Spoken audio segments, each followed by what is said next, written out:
英語聞き流しリスニング、英語テキストと MP3 音声ダウンロードは、ホームページからご利用いただけます。88thpp.com 88thpp.com Hansel and Gretel. Hard by a great forest dwelt a poor woodcutter with his wife and his 2 children. The boy was called Hansel and the girl Gretel. He had little to bite and to break, and once when great dearth fell on the land, he could no longer procure even daily bread. Now when he thought over this by night in his bed, and tossed about in his anxiety, he groaned and said to his wife, "What is to become of us? How are we to feed our poor children, when we no longer have anything even for ourselves?" "I'll tell you what, husband," answered the woman, "early tomorrow morning we will take the children out into the forest to where it is the thickest, there we will light a fire for them, and give each of them one more piece of bread, and then we will go to our work and leave them alone. They will not find the way home again, and we shall be rid of them." "No, wife," said the man, "I will not do that. How can I bear to leave my children alone in the forest? The wild animals would soon come and tear them to pieces." "Oh, you fool," said she, "then we must all 4 die of hunger. You may as well plane the planks for our coffins," and she left him no peace until he consented. "But I feel very sorry for the poor children, all the same," said the man. The 2 children had also not been able to sleep for hunger, and had heard what their stepmother had said to their father. Gretel wept bitter tears, and said to Hansel, "Now all is over with us." "Be quiet, Gretel," said Hansel, "do not distress yourself, I will soon find a way to help us." And when the old folks had fallen asleep, he got up, put on his little coat, opened the door below, and crept outside. The moon shone brightly, and the white pebbles which lay in front of the house glittered like real silver pennies. Hansel stooped and stuffed the little pocket of his coat with as many as he could get in. Then he went back and said to Gretel, "Be comforted, dear little sister, and sleep in peace, God will not forsake us," and he lay down again in his bed. When day dawned, but before the sun had risen, the woman came and awoke the 2 children, saying, "Get up, you sluggards. We are going into the forest to fetch wood." She gave each a little piece of bread, and said, "There is something for your dinner, but do not eat it up before then, for you will get nothing else." Gretel took the bread under her apron, as Hansel had the pebbles in his pocket. Then they all set out together on the way to the forest. When they had walked a short time, Hansel stood still and peeped back at the house, and did so again and again. His father said, "Hansel, what are you looking at there and staying behind for? Pay attention, and do not forget how to use your legs." "Ah, father," said Hansel, "I am looking at my little white cat, which is sitting up on the roof, and wants to say goodbye to me." The wife said, "Fool, that is not your little cat, that is the morning sun which is shining on the chimneys." Hansel, however, had not been looking back at the cat, but had been constantly throwing one of the white pebble stones out of his pocket on the road. When they had reached the middle of the forest, the father said, "Now, children, pile up some wood, and I will light a fire that you may not be cold." Hansel and Gretel gathered brushwood together, as high as a little hill. The brushwood was lighted, and when the flames were burning very high, the woman said, "Now, children, lay yourselves down by the fire and rest, we will go into the forest and cut some wood. When we have done, we will come back and fetch you away." Hansel and Gretel sat by the fire, and when noon came, each ate a little piece of bread, and as they heard the strokes of the wood axe they believed that their father was near. It was not the axe, however, but a branch which he had fastened to a withered tree which the wind was blowing backwards and forwards. And as they had been sitting such a long time, their eyes closed with fatigue, and they fell fast asleep. When at last they awoke, it was already dark night. Gretel began to cry and said, "How are we to get out of the forest now?" But Hansel comforted her and said, "Just wait a little until the moon has risen, and then we will soon find the way." And when the full moon had risen, Hansel took his little sister by the hand, and followed the pebbles which shone like newly coined silver pieces, and showed them the way. They walked the whole night long, and by break of day came once more to their father's house.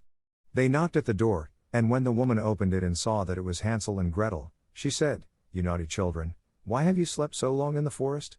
We thought you were never coming back at all." The father, however, rejoiced, for it had cut him to the heart to leave them behind alone.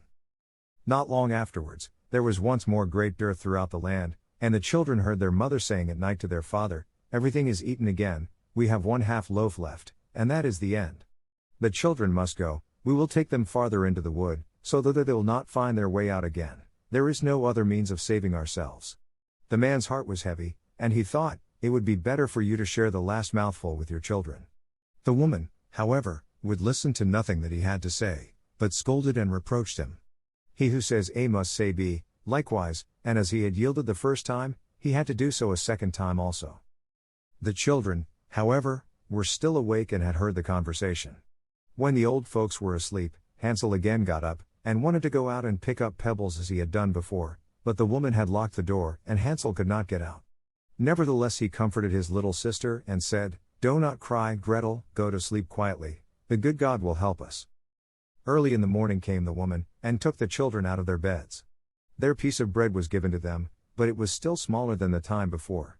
On the way into the forest Hansel crumbled his in his pocket, and often stood still and threw a morsel on the ground. "Hansel, why do you stop and look round?" said the father. "Go on."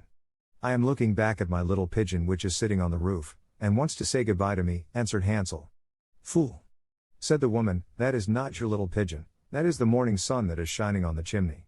Hansel, however, little by little threw all the crumbs on the path. The woman led the children still deeper into the forest, where they had never in their lives been before. Then a great fire was again made, and the mother said, "Just sit there, you children, and when you are tired you may sleep a little. We are going into the forest to cut wood, and in the evening when we are done, we will come and fetch you away."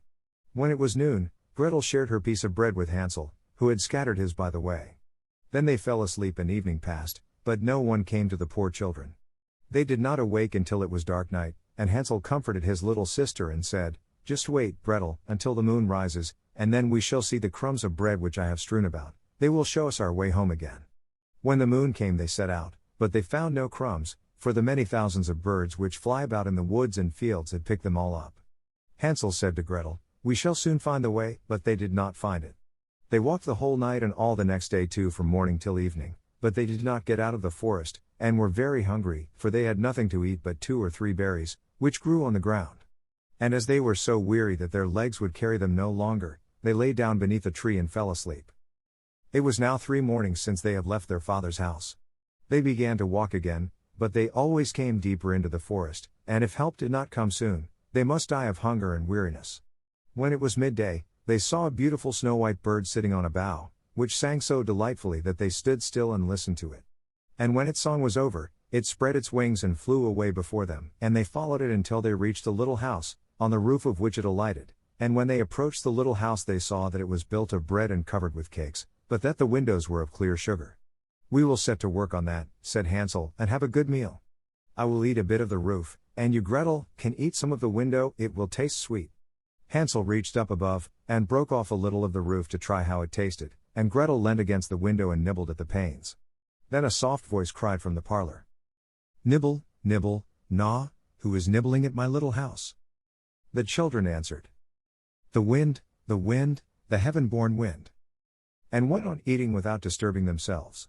Hansel, who liked the taste of the roof, tore down a great piece of it, and Gretel pushed out the whole of one round window pane, sat down, and enjoyed herself with it. Suddenly the door opened, and a woman as old as the hills, who supported herself on crutches, came creeping out. Hansel and Gretel were so terribly frightened that they let fall what they had in their hands. The old woman, however, nodded her head, and said, "Oh, you dear children, who has brought you here? Do come in, and stay with me. No harm shall happen to you." She took them both by the hand, and led them into her little house. Then good food was set before them, milk and pancakes, with sugar, apples, and nuts. Afterwards 2 pretty little beds were covered with clean white linen, and Hansel and Gretel lay down in them, and thought they were in heaven. The old woman had only pretended to be so kind; she was in reality a wicked witch, who lay in wait for children, and had only built the little house of bread in order to entice them there. When a child fell into her power, she killed it, cooked and ate it, and that was a feast day with her. Witches have red eyes, and cannot see far, but they have a keen scent like the beasts, and are aware when human beings draw near. When Hansel and Gretel came into her neighborhood, she laughed with malice, and said mockingly, "I have them, they shall not escape me again." Early in the morning, before the children were awake, she was already up, and when she saw both of them sleeping and looking so pretty, with their plump and rosy cheeks, she muttered to herself, "That will be a dainty mouthful." Then she seized Hansel with her shriveled hand, carried him into a little stable, and locked him in behind a grated door. Scream as he might, it would not help him. Then she went to Gretel, shook her till she awoke, and cried, "Get up, lazy thing, fetch some water, and cook something good for your brother. He is in the stable outside, and is to be made fat. When he is fat, I will eat him." Gretel began to weep bitterly, but it was all in vain, for she was forced to do what the wicked witch commanded. And now the best food was cooked for poor Hansel, but Gretel got nothing but crab shells. Every morning the woman crept to the little stable, and cried, "Hansel, stretch out your finger that I may feel if you will soon be fat." Hansel, however, stretched out a little bone to her, and the old woman, who had dim eyes, could not see it, and thought it was Hansel's finger, and was astonished that there was no way of fattening him.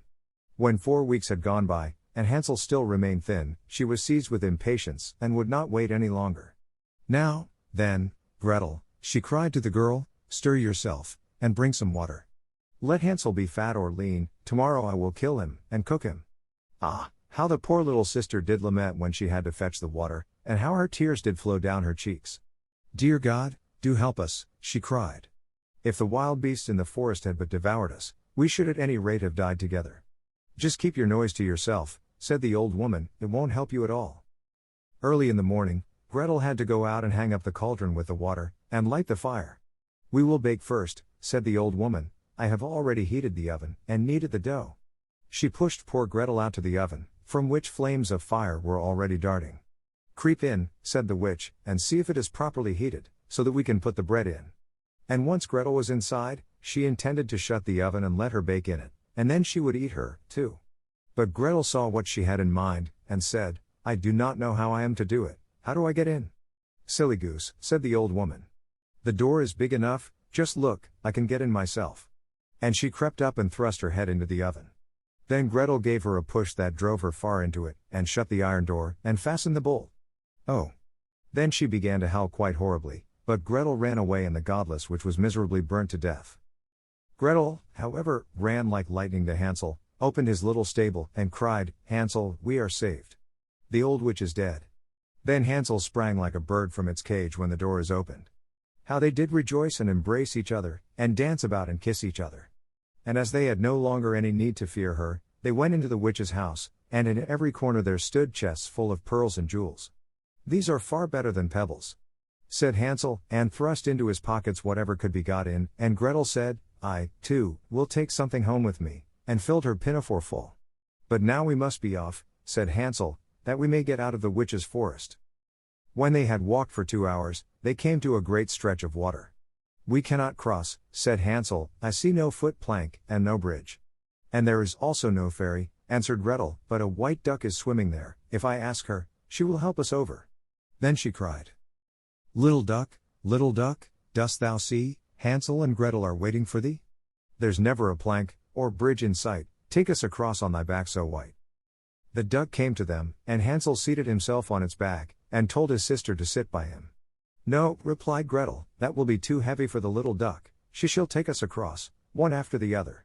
The good little duck did so, and when they were once safely across and had walked for a short time, the forest seemed to be more and more familiar to them, and at length they saw from afar their father's house. Then they began to run, rushed into the parlor, and threw themselves round their father's neck. The man had not known one happy hour since he had left the children in the forest. The woman, however, was dead. Gretel emptied her pinafore until pearls and precious stones ran about the room, and Hansel threw one handful after another out of his pocket to add to them. Then all anxiety was at an end, and they lived together in perfect happiness. My tale is done. There runs a mouse, whosoever catches it, may make himself a big fur cap out of it. 英語聞き流しリスニング、英語テキストと MP3 音声ダウンロードは、ホームページからご利用いただけます。88thpp.com、88thpp.com